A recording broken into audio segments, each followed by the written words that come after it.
Everyone, तो आज हम क्लास 7 के चैप्टर 1 को आगे कंटिन्यू करेंगे, जिसमें हम अभ्यास प्रश्न को सॉल्व करेंगे। तो पहला क्वेश्चन है, जीवों को खाद्य की आवश्यकता क्यों होती है। जब मैंने आपको चैप्टर रीड करवाया था तो मैंने बताया था कि जीवों को खाद्य की आवश्यकता क्यों होती है। यहाँ देखिए भाई, इसका आंसर यहाँ पर है कि जीवों को, सभी जीव जो होते हैं उनको खाद्य की आवश्यकता होती है, जिसका उपयोग वे अपनी वृद्धि एवं शरीर के रख रखाव के लिए करते हैं तथा आवश्यक ऊर्जा की प्राप्ति के लिए करते हैं। आपको इतना ही लिखना है, ये 2 लाइन में आंसर देना है, ठीक है। कि जीवों को खाद्य की आवश्यकता होती है अपने शरीर की वृद्धि एवं शरीर के रख रखाव तथा ऊर्जा प्राप्ति के लिए। ओके, आगे सेकंड क्वेश्चन देखिए। कुछ मतलब परजीवी एवं मृतजीवी में अंतर बताइए कि परजीवी क्या होते हैं और मृतजीवी क्या होते हैं। यहाँ देखिए क्वेश्चन नंबर 2 का आंसर, कवक अपना पोषण मृत एवं अपघटित जैव पदार्थों से प्राप्त करते हैं। वे जो मृत जीवी कहलाते हैं, और जो अमरबेल जैसे पादप परजीवी हैं, क्योंकि ये परपोषी पादप से अपना पोषण प्राप्त करते हैं। तो आपको समझ आया, जो मृत एवं सड़े गले पदार्थों से अपना भोजन प्राप्त करते हैं उसे परजीवी कहते हैं, सॉरी उसे मृत जीवी कहते हैं। और जो अमरबेल जैसे पादप जो परपोषी पादपों से अपना पोषण ग्रहण करते हैं, अपना भोजन ग्रहण करते हैं, उन्हें क्या बोलते हैं, परजीवी। ठीक है, अमरबेल और कवक इनके एग्जाम्पल हैं।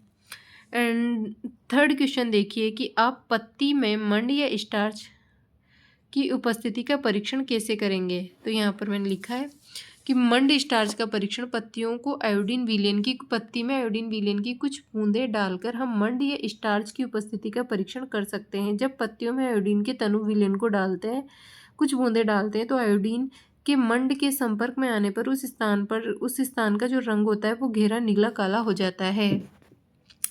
अब देखिए, हरे पादपों में खाद्य संश्लेषण का प्रक्रम का संक्षिप्त विवरण दीजिए। जो हरे पादप होते हैं उनमें खाद्य संश्लेषण प्रक्रम का संक्षिप्त विवरण क्या है। तो देखिए, हरे प्लांट्स जो होते हैं उनमें खाद्य संश्लेषण प्रक्रम का संक्षिप्त विवरण प्रकाश संश्लेषण है। 4, प्रकाश संश्लेषण के दौरान जो पत्ती की क्लोरोफिल युक्त कोशिकाएं सूर्य के प्रकाश की उपस्थिति में CO2 एवं जल से कार्बोहाइड्रेट का निर्माण करती है। ठीक है, कार्बोहाइड्रेट का संश्लेषण करती है, प्रक्रिया प्रकाश संश्लेषण कहलाती है। इसमें ऑक्सीजन निकलती है। ठीक है, अब हम क्वेश्चन नंबर 5 देखेंगे। किसी प्रवाह चित्र की सहायता से दर्शाइए कि पादप भोजन के मूलभूत स्रोत हैं। तो बिल्कुल, हम सब परोक्ष या प्रत्यक्ष रूप से पादप पर ही निर्भर हैं। जैसे यहाँ पर देखिए, जो पेड़ पौधे होते हैं वो उनको पेड़ पौधों को हिरण खाता है, उनकी पत्तियों को, फिर हिरण को शेर खा जाता है, घास को कीट खाते हैं, कीट को मेढक खाते हैं, फिर मेढक को सांप और सांप को बाज ने खाया। तो इस प्रकार से हम पूरी तरह से भोजन के लिए किस पर निर्भर हैं, प्लांट्स पर। अब कुछ यहाँ पर रिक्त स्थान दिए गए, रिक्त स्थानों की पूर्ति कीजिए। क्योंकि हरे पादप अपना खाद्य स्वयं बनाते हैं, इसलिए उन्हें क्या बोलते हैं, स्वयंपोषी। आगे देखिए, पादप द्वारा संश्लेषित खाद्य का भंडारण जो है स्टार्च एवं मंड के रूप में किया जाता है। प्रकाश संश्लेषण के प्रक्रम में जिस वर्णक द्वारा सौर ऊर्जा संग्रहित की जाती है उसे क्लोरोफिल कहते हैं। प्रकाश संश्लेषण में पादप वायुमंडल में CO2 लेते हैं और ऑक्सीजन का उत्पादन करते हैं। निम्न कथन के संबंध परिभाषिक शब्द बताइए। पीठ दुर्बल तने वाले परजीवी पादप अमरबेल है। एक पादप जिसमें स्व पोषण विषम पोषण दोनों प्रणाली, तो वो कौन सा है, घटपर्णी फीचर प्लांट्स। वे रंध्र जिनके द्वारा पत्तियों में गैसों का आदान प्रदान या विनिमय होता है उन्हें क्या बोलते हैं, इंग्लिश में स्टोमेटा बोलते हैं। अब देखिए, यहाँ पर सही उत्तर पर चिन्ह लगाइए। अमरबेल उदाहरण है किसका, परजीवी का। कीटों को पकड़कर उन्हें अपना आहार बनाने वाले पादप का नाम क्या है, घटपर्णी या फीचर प्लांट्स जो होते हैं। उसके अलावा नेक्स्ट देखिए, यहाँ पर कॉलम ए में दिए गए शब्दों का मिलान कॉलम बी में दिए गए शब्दों से कीजिए। क्लोरोफिल जो होता है वो पत्ती में होता है। नाइट्रोजन का फिक्सेशन जीवाणु द्वारा होता है जो मिट्टी में पाए जाते हैं। वहीं अमरबेल परजीवी है, जंतु परपोषी, अपना भोजन स्वयं नहीं बनाते। कीटभक्षी जो है, कीटों को खाने वाला घटपर्णी या फीचर प्लांट है। निम्न कथन में सत्य असत्य बताइए। प्रकाश संश्लेषण में CO2 मुक्त होती है। तो जी हाँ, प्रकाश संश्लेषण में CO2 मुक्त होती है। सॉरी, प्रकाश संश्लेषण में CO2 मुक्त होती है, तो प्रकाश संश्लेषण में CO2 ली जाती है और ऑक्सीजन मुक्त होती है। तो ये हमारा गलत है। उसके अलावा ऐसे पादप जो अपना भोजन स्वयं संश्लेषित करते हैं क्या कहलाते हैं, जो अपना भोजन स्वयं संश्लेषित करते हैं वो क्या कहलाते हैं बताइए। स्वयंपोषी, यहाँ लिखा है मृतजीवी कहलाते हैं, तो ये भी गलत है।